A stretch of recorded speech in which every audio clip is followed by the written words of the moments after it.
بسم اللہ الرحمن الرحیم۔ السلام علیکم ورحمۃ اللہ وبرکاتہ۔ اللہ کی رحمتیں اور برکتیں نازل ہوں ہم سب پر۔ آج ہم بات کریں گے حضرت عمر فاروق رضی اللہ تعالیٰ عنہ کے بارے میں۔ آپ کا نامی عمر ہے، کنیت ابو الحفظ اور لقب فاروق ہے۔ آپ کے والد کا نام خطاب اور ماں کا نام انتما ہے، جو ہشام بن مغیرہ کی بیٹی یعنی ابو جہل کی بہن ہے۔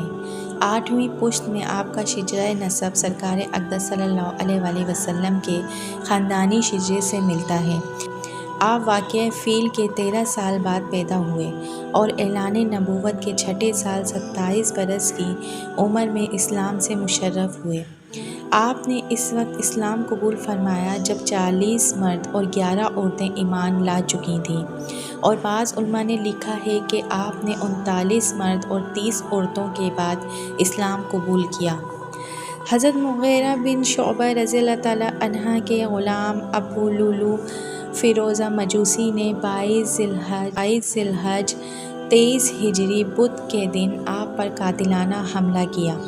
زخمی ہونے کے 3 دن بعد 10 برس 6 ماہ 4 دن امور خلافت کو انجام دے کر 63 سال کی عمر میں وفات پائی۔ حضرت ابو شیخ کتاب الاستماع میں لکھتے ہیں، حضرت قیس بن حجاج رضی اللہ تعالیٰ عنہ سے روایت ہے، جب حضرت عمرو بن عاص رضی اللہ تعالیٰ عنہ نے حضرت عمر رضی اللہ تعالیٰ عنہ کے زمانِ خلافت میں مصر کو فتح کیا تو اہل عجم ایک مقررہ دن پر حضرت عمرو بن عاص رضی اللہ تعالیٰ عنہ کے پاس آئے اور کہا، اے حاکم، ہمارے اس دریائے نیل کے لیے ایک پرانا طریقہ چلا آ رہا ہے جس کے بغیر وہ جاری نہیں رہتا بلکہ خشک ہو جاتا ہے، اور ہماری کھیتی کا دار و مدار اس دریائے نیل کے پانی پر ہے۔ حضرت عمرو بن عاص رضی اللہ تعالیٰ عنہ نے ان لوگوں سے دریافت فرمایا کہ دریائے نیل کے جاری رہنے کا وہ پرانا طریقہ کیا ہے؟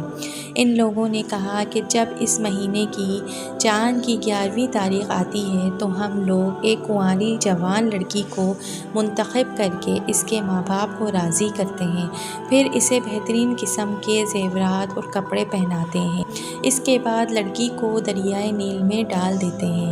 حضرت عمرو بن عاص رضی اللہ تعالیٰ عنہ نے فرمایا، اسلام میں ایسا کبھی نہیں ہو سکتا، یہ باتیں لغوی اور بے سر و پا ہیں۔ اسلام اس قسم کی تمام باتوں کو مٹانے کے لیے ہی آیا ہے۔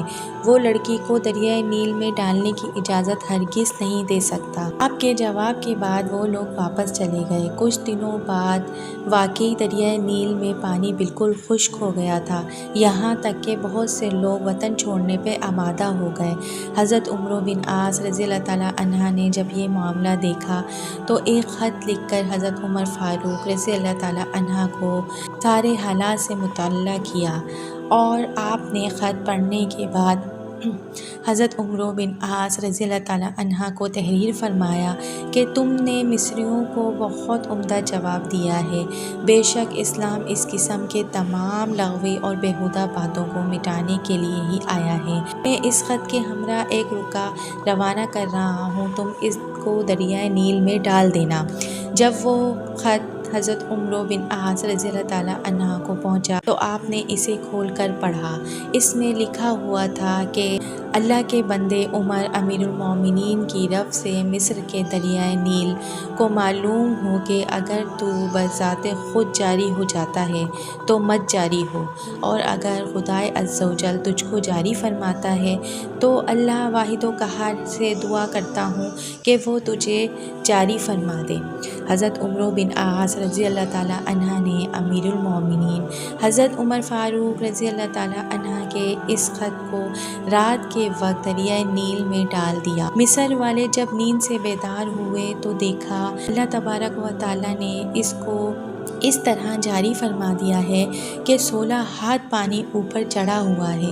پھر دریائے نیل اس طرح کبھی نہیں سوکھا اور مصر والوں کی یہ جاہلانہ رسم ہمیشہ کے لیے ختم ہو گئی۔ حضرت عمر فاروق رضی اللہ تعالیٰ عنہ نے دریائے نیل کو خط لکھ کر اپنا یہ عقیدہ ظاہر کر دیا کہ خدائے تعالیٰ نے مجھے بحر و بر دونوں پر حکومت عطا فرمائی ہے۔ حضرت خواجہ امیر خرد کرمانی فرماتے ہیں کہ ایک دن حضرت عمر رضی اللہ تعالیٰ عنہ مدینہ منورہ کے نوہ میں اینٹیں بنا رہے تھے۔ سورج کی تیز شعاعیں آپ کی پشت مبارک پر پڑ رہی تھیں۔ سورج کی گرمی نے آپ پر اثر کیا۔ آپ نے سورج کی طرف دیکھا جس سے سورج کی تابانی جاتی رہی۔ دنیا تاریک ہو گئی۔ سارے مدینے میں شور مچ گیا کہ قیامت آ گئی۔ پھر آپ نے نگاہ لطف و کرم سے سورج کی طرف دیکھا تو اللہ نے سورج کی روشنی اسے لوٹا دی۔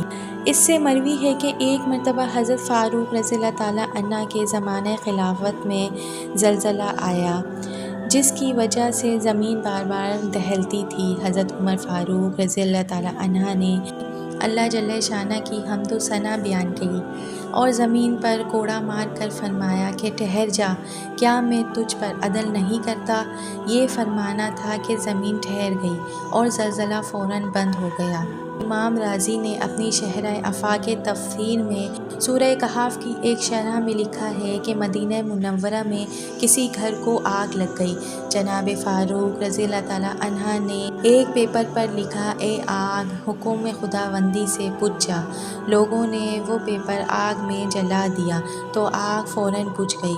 ان واقعات سے حضرت عمر فاروق رضی اللہ تعالیٰ عنہ نے اپنا یہ عقیدہ ثابت کر دیا کہ خدائے تعالیٰ نے مجھے کائنات و عالم میں تصرف کی بے پناہ قوت عطا فرمائی ہے۔ ان واقعات کے بعد ہمارا ایمان تازہ ہو جاتا ہے اور ہمارا اللہ پہ یقین اور عقیدہ اور مضبوط ہو جاتا ہے۔ اگر آپ کو میری ویڈیوز اچھی لگتی ہیں اور آپ چاہتے ہیں کہ میں ایسے ہی معلوماتی ویڈیوز بناتی رہوں تو پلیز میرے چینل کو لائک، شیئر اور سبسکرائب کیجیے۔ شیئر زیادہ سے زیادہ کیجیے تاکہ یہ معلومات لوگوں تک پہنچ سکے، کیونکہ یہ ایک صدقہ جاریہ ہے اور اس کا ثواب ظاہر ہے آپ لوگ پہنچائیں گے تو آپ کو بھی ملنے والا ہے۔ ملتے ہیں کسی ایسے ہی اچھی معلوماتی ویڈیو کے ساتھ۔ اللہ حافظ۔